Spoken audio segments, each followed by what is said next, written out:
Xin chào các bạn đã quay lại trở lại với kênh YouTube của Quyết Hồ. Và như hôm qua các bạn đã xem rồi đấy, cái video ngày hôm qua mình đã unboxing cái con Bug 3 Pro GPS với cái phiên bản mà không có camera. Thì hôm nay mình sẽ bay thử con Bug 3 Pro này để xem là hôm nay mình chỉ là thử xem là cái mức độ ổn định, cái mức độ giữ thăng bằng của cái con drone này như thế nào. Bởi vì dù nói thế nào đi nữa thì con drone này nó vẫn là một con drone ở tầm trung, chứ nó không có thể là sánh được với như là Spark hay Mavic hay là Air hay là Phantom. Đấy, thì chúng ta hãy thử với cái số tiền tầm khoảng 3 đến 4 triệu như thế mà nó giữ được cái sự thăng bằng như thế nào trong cái môi trường không gian. Ok. Thì trước khi mà khởi động ấy thì các bạn phải ấn vào cái nút khóa ở trên cái con remote này, và sau đó các bạn ấn nút on. Rồi, ok. Sau đó các bạn ấn pin vào. Rồi, và các bạn để xuống và chờ. Đó. Thì bây giờ ở trên này nó sẽ báo là pin, và pin của remote và pin của drone. Thì sau khi mà nghe hai cái tiếng beep vừa rồi ấy, thì các bạn sẽ phải xoay nó 3 vòng để calibrate.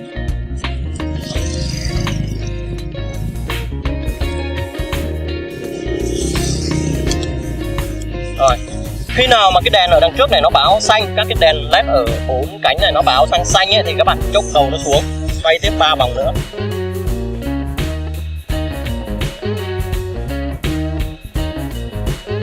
Đó. Thì khi mà cái đèn led ở phía đằng trước này và hai cánh trước nó chuyển sang màu đỏ, thì tức là cái calibrate nó đã nhận rồi, và cái đèn đằng sau này là nó màu vàng chanh. Thì các bạn chờ một tí, các bạn sẽ phải bật GPS lên. Các bạn chờ một tí, khi nào cái GPS, cột sóng GPS này nó lên ấy, thì khi đó chúng ta hãy bay thì nó sẽ ổn định hơn. Đây là lần đầu cho nên mình cũng không có chắc là nó không bắt được cái GPS hay không, mình không rõ nữa.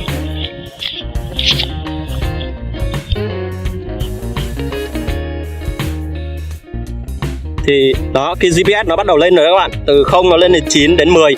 Thì như một số anh em unboxing và trải nghiệm ở trên internet, trên YouTube ấy, thì là khi nào mà cái GPS này nó quá 10 thì chúng ta có thể bay, và khi đó thì nó rất là ổn định rồi. Thì bây giờ mình sẽ thử bay. Cái cách lái cái con drone này thì nó cũng tương tự như là con Spark hay là các cái con drone khác.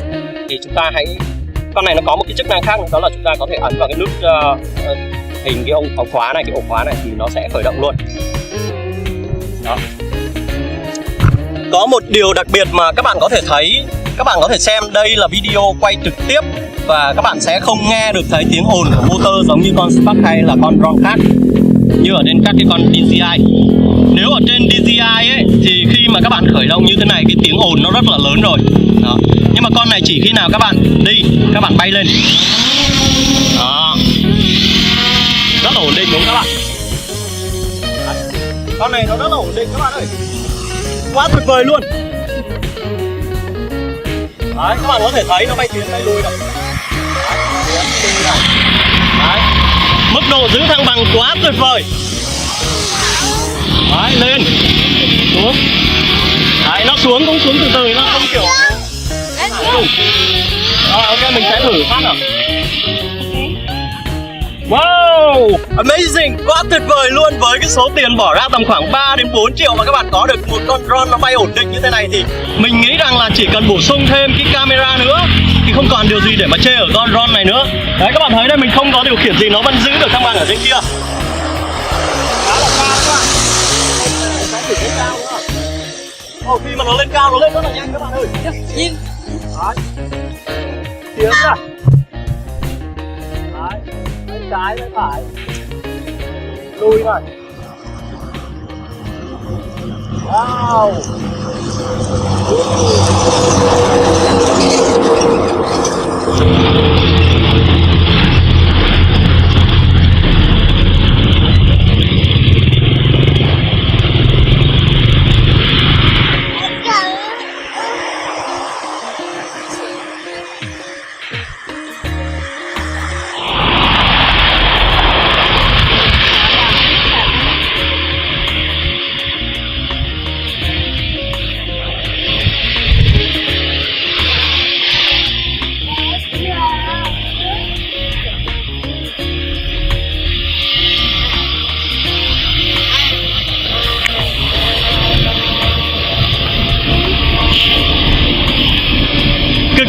kỳ. Mình có thể nói thế nào được rằng mình không biết là diễn tả như thế nào được. Bởi vì với cái số tiền nhỏ bỏ ra như thế mà các bạn có được con drone này thì quá là ưa thích luôn. Đúng các bạn thấy đấy. Nó rất là ổn định đúng không? Đúng không? Đấy, các bạn thấy ở trong hình nó cực kỳ amazing. Mang bom đi được đấy.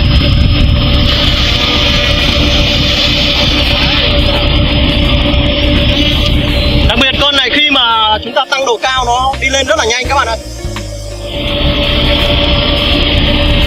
Con này được giá nó bao tiền? 4,5 triệu anh ơi, có cả camera là 4,5 triệu. 4,5 triệu à? Vâng. Quảng cáo bán hàng luôn. Đây. Chạy vào. Đang đứng xem flycam. Vào trước nhỉ? Ta sẽ thử xoay vòng nhá, xoay vòng của nó nhé.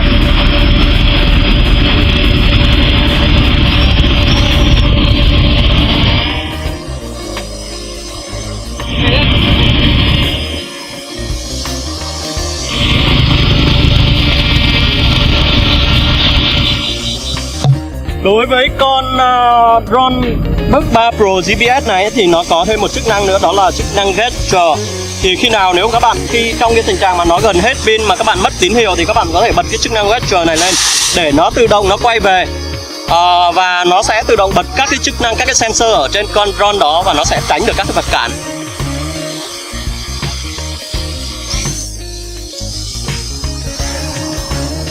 Cái này thì nếu mà bạn nào mà không có điều kiện ấy, theo mình nghĩ thì con drone chạy bằng điện hay bằng xăng? anh ơi em đang quay phim.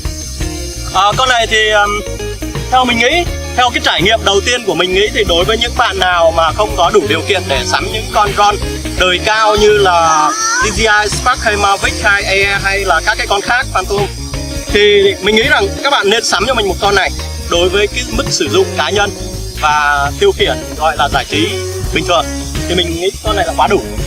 Còn đối với những cái bạn nào mà đã có con GoPro Hero 4, 5, 6 gì đó rồi thì các bạn chỉ cần mua thêm một cái bộ ngàm.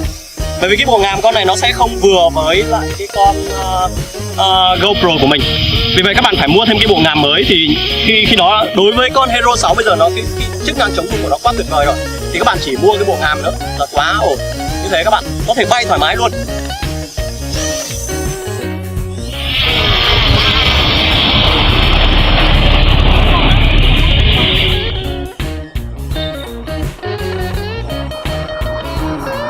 Bây giờ nó đang ở độ cao khoảng 40m các bạn ơi, 30-40m. Và nó có thể lên được, theo như thông số kỹ thuật của nó thì nó có thể lên được tầm khoảng là 140m hay là 40m gì đó mình nhớ không rõ, sorry.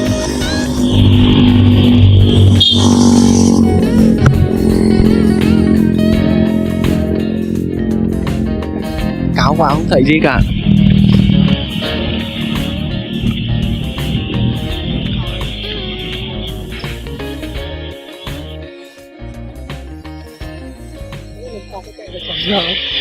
Không, 20 phút rồi. Cái này đồ chơi.